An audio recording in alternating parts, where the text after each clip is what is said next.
Hi everybody, welcome back to another episode of Rachel's Page Turners. As you can see, I'm not at home. I am here with the lovely, the only, the reading puppets. I am staying at her place for BEA, and while I'm staying here, we each wanted to do a collab video. She is such a massive bird freak, if you will. She loves birds, absolutely love them. So I figured in her honor, I'd create the bird book tag. Question 1, Red Cardinal, a book with red in the cover. You want to show yours first and then I'll talk about mine? Mysterious Skin by Scott Heim. You want to put it a little bit closer? I haven't read it.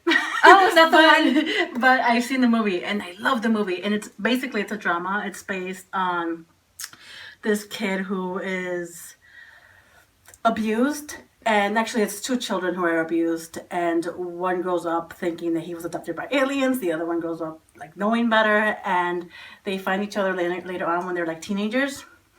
And they because the other kid wants to remember what happens to him. And this is the movie cover with Joseph Gordon-Levitt in it. So, and he's one of the children, and he has a really tough life, and it deals with a lot of rape. And it's very graphic, but it's really sad. So definitely trigger warning. Yeah, it's definitely a trigger warning, but I really want to read it. I just haven't had a chance, Right. But I usually watch the movies first and then read the books. Oh, that's terrible, girl. I know. No. But I have the book. For me, I chose The Handmaid's Tale by Margaret Atwood.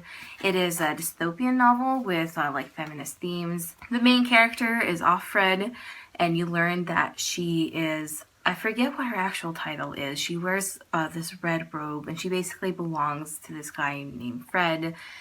This super religious cult pretty much took over the American government, and women are now like second-class citizens. And if you're not a wife, you're basically this concubine, and you're responsible for producing children for this couple, and that's what Offred does. And you learn her story, and you hope and pray that she escapes. And that's your motivation for reading this book. Question number 2. Cockatiel, a character that is the biggest drama queen. This, We Are All Molecules by Susan Nielsen.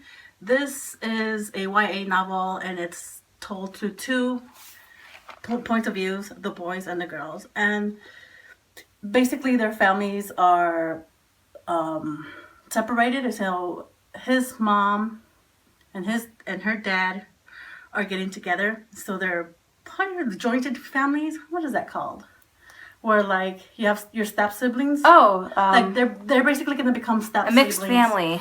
Yeah, and they're the children are polar opposites, and she's the biggest drama queen ever. She's kind of annoying actually, and he's really geeky, really smart, really into science. And I really loved him, but she's just a very... she's a teenager, but she gets on your nerves a lot. Right. I chose Sirius Black for this question. And do I really need to get into it? He is the biggest drama queen I've ever read. Especially in that scene in Prisoner of Azkaban. Waited 12 years for it! Definitely a giant drama queen. Question number 3. Geese, a series you hate, because honestly geese are disgusting. I really hate them, which is why I chose them for this question. And I don't have the book for this, but I chose Twilight, even though I technically don't hate it, but it's an easy cop-out. And I only read the first book, so... Okay. I chose Love Hina by Ken Akamatsu. It is a manga series. I've only read the first 4. I haven't brought myself to continue reading the series. I own the first 10, but I think I may DNF it and maybe give the series off to my brother. And the only reason I don't really like it because it really hypersexualizes all the female characters. It's basically about how this college boy, who's supposed to be in college, but he's failed out of the test in order to go to university. So he goes to visit his aunt to try to stay with her, and she's not there, and her house is actually a dorm for girls. And so it sexualizes all those girls, and there's a 10-year-old girl that lives there, and they even hypersexualize that character. I'm that is gross. That's disgusting, and I haven't been able to move past that. Question number 4. Pelican, a book you consumed in one sitting. I've been meaning to read that. Go ahead, sorry. Yotsuba. I just love it's a manga and it's the cutest little manga ever. It's like if you're new to manga, this is the one I recommend you getting into because it's just You want to like so put it closer sweet. to the I'm really bad at that. It's just so sweet. She's a 5-year-old little girl whose father is technically not her father. He just kind of found her and adopted her. But she's kind of strange because she doesn't know like the simplest things like air conditioning. She doesn't know what it is. She thinks it's evil, and it's basically just like an everyday life thing, and it really just helps you enjoy your life. I picked We Were Liars by E. Lockhart. Books and Quills teamed up with a publishing company. I'm forgetting which one it is. They got together to do this read along in order to promote this book, and I signed up for it and I read the book throughout that afternoon. I really got into it. It's about this girl, which of course I didn't do my research and I'm forgetting her name, who suffers like this really tragic accident and she doesn't remember what happened. And so she goes through her memories where the accident took place, or at least what she can remember, and she tries to piece together what happened on this fateful day. It's really intense. It's a sad book, but I absolutely love it because it is such a sad book. Sparrows, a migrating bird, a book that features a road trip. And if you don't have a book that features that, or you haven't read anything that features a road trip, a book that features traveling, just any shape or forms, okay? And on that note, I have not read this book, but it is called Home Free: An American Road Trip by Ethan Casey. Can you put it a little bit closer? I feel like I'm gonna hit you in the head with it. It's okay. If you smack me, most likely it's karma and I deserve it some form or another. I picked Amy and Roger's Epic Detour by Morgan Matson. Amy had just recently experienced the loss of her dad through a car accident, and it's because of this accident that she can't bring herself to drive. Shortly after her dad's death, her mom gets a job on the East Coast, and Amy has to move from the West to the East Coast. And her mom wants her to drive their car from the West to the East Coast so she didn't have to pay for shipping, which is a problem because she doesn't want to drive. And so Roger is a childhood friend that steps in, and they like go on this really, I guess, epic road trip to go to the East Coast. And they're supposed to actually take this planned route that the mom wants them to go, but they would rather actually, go off exploring, and it's really just their adventures. I really like it because they both have issues that they're going through. I especially love how Amy's issues were portrayed. Like, I really felt for Amy. Roger, not so much. I actually thought, excuse my French, but I actually thought he was a bit of a fuckboy.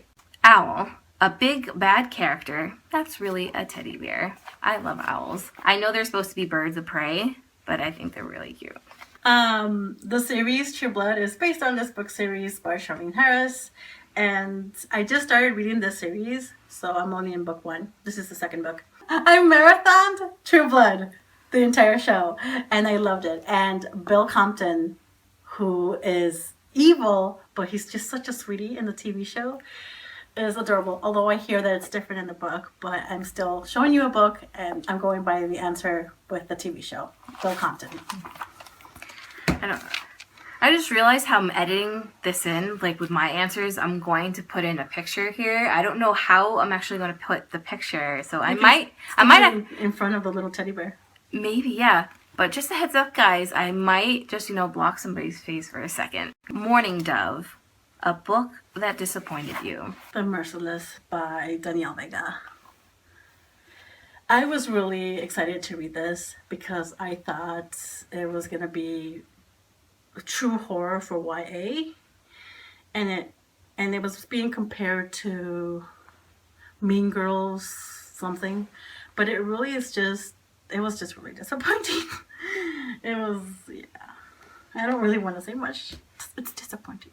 I also picked a bit of a thriller. I picked Bird Box by Josh Malerman. I recently talked about this book. It definitely had a creepy vibe. It's another dystopian novel. Basically, there are monsters that if you look at them, you go insane. So people have to cover their eyes in order to go outside. So at the beginning of the novel, it's been 3 years that anybody has seen the outside. And the main character, who's a woman, she has 2 kids with her. She's completely out of food at her house, and so she has to go on this journey downriver to get to this, I guess, a commune. This is a commune that she knew about in the beginning of the novel, but she was so afraid to go outside that it's been a couple years. But she finally reached a point that she absolutely had to leave her house. So she has to travel downriver without looking outside. It was really scary because the idea of not being able to see the monster is very frightening to me. It's actually why I find Weeping Angels from the Doctor Who series like really scary.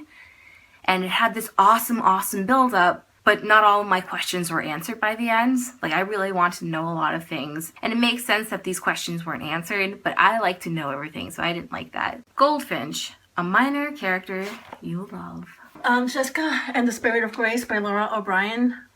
This is about a girl who lives in a farm, and she has a pet mouse who's her friend, and he's somewhat like a minor character. He's really cute and adorable. I technically picked 2 characters for this question. Like, I really wanted to pick Samwise Gamgee from the Lord of the Rings series. I personally think he's the real hero of the story, honestly. And I won't get into it if you haven't read the series. If you've seen the movies or you read the books, you know what I'm talking about. But I don't think he's a minor enough character for this question, so in the end, I picked Faramir from the same series. He is Boromir's brother, and Faramir is always like in his brother's shadow when it comes to their dad. And I just thought he was such an honorable, awesome character that he needed to be spotlighted. Lovebirds, your OTP. Cress and Thorn. I can't believe I didn't think of that couple. Absolutely, yes. I don't really need to say anything about this. If you like, because this is the 3rd book, right? 3rd book? This is the 3rd book, yeah. Because it's book 3, we're not going to really talk about it. If you've read the series, you know what we're talking about, and you know that there's such an adorable, awesome couple. And I'm really mad that I didn't think of that couple now. Dang flabbit. The couple I did pick is Luna and Neville from the Harry Potter series.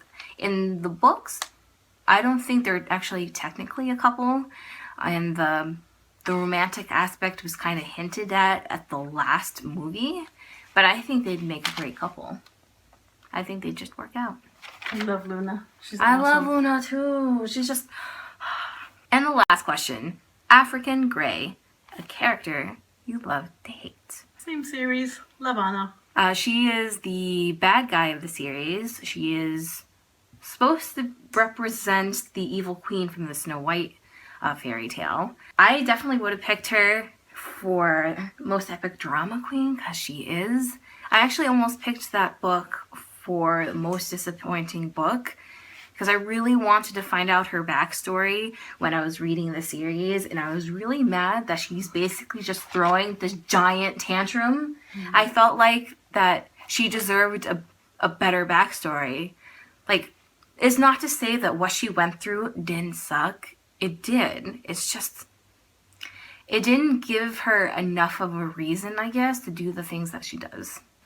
That being said, the person I picked for this question is Abigail from The Crucible by Arthur Miller. If you're not familiar with this book, it's actually a play based off of the Salem witch trials. And this kind of gives like a fictionalized reasoning why the Salem witch trials took place. Abigail pretty much wanted to get with this husband, and it's really her just throwing this giant tantrum because she couldn't get the husband, and she started accusing people of witchcraft, and it just snowballed into this giant thing. Is the lighting changing? I think it is. Oh my gosh, I'm sorry. Because like when we wiggle, yeah. I think it's because of the light behind my head. I think I should stay like this. I have terrible lighting. I'm sorry. I'm sorry I ruined your video. So that's it for the bird book tag. I didn't write anybody, but we should probably tag some people. Get this tag going. Everybody. Everybody, yes. If you watched this video and it's something that you're interested in doing, please do it. Oh, goodbye. Totally knocked my water over, guys. If you're into birds or you thought these questions were rather good, I say do it. I actually am rather proud with how these questions came to be.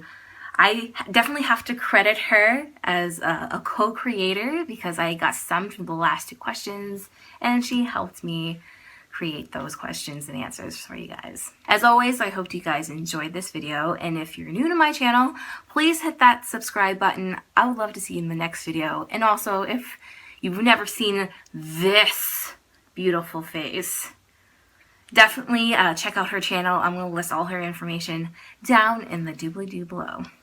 Bye guys! Bye-bye.